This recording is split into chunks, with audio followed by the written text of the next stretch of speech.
comme une impression de vide. À la veille de la cérémonie de sa dissolution, la base aérienne 101 de Francazal semble déjà désertée par ses habitants. Sur les 2000 militaires et civils qui travaillaient encore il y a 2 ans, il n'en reste plus que la moitié. Le colonel Denis Lemeur commande la base depuis 14 mois.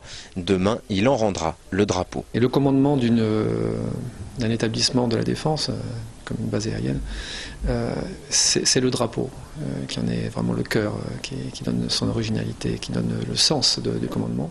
La fin de 75 ans de cette base aérienne qui a été créée en 1934, elle ne fera plus partie des bases aériennes de l'armée de l'air. La dissolution de Francazal est menée dans le cadre de la réforme de la carte militaire française dévoilée en juillet 2008. Une nécessité, estime le colonel Lemeur. Cette base, oui, effectivement, est surdimensionnée par rapport à la mission qui lui est confiée aujourd'hui.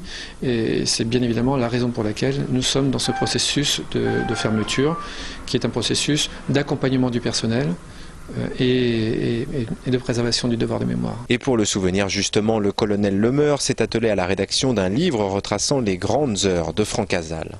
Les pilotes légendaires du Grand Balcon qui ont tous décollé de Francazal, les Guillaumet, les Didier Dorard, Mermoz, Saint-Exupéry, ils sont tous passés ici à Francazal.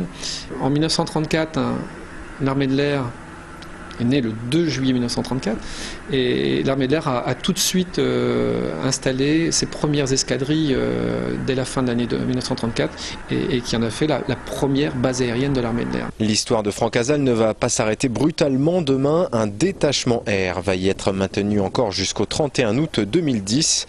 Au-delà, il n'y aura plus d'aviateurs sur la base. L'avenir de Francazal, quant à lui, reste à écrire. Aucune décision n'est encore arrêtée sur sa reconversion.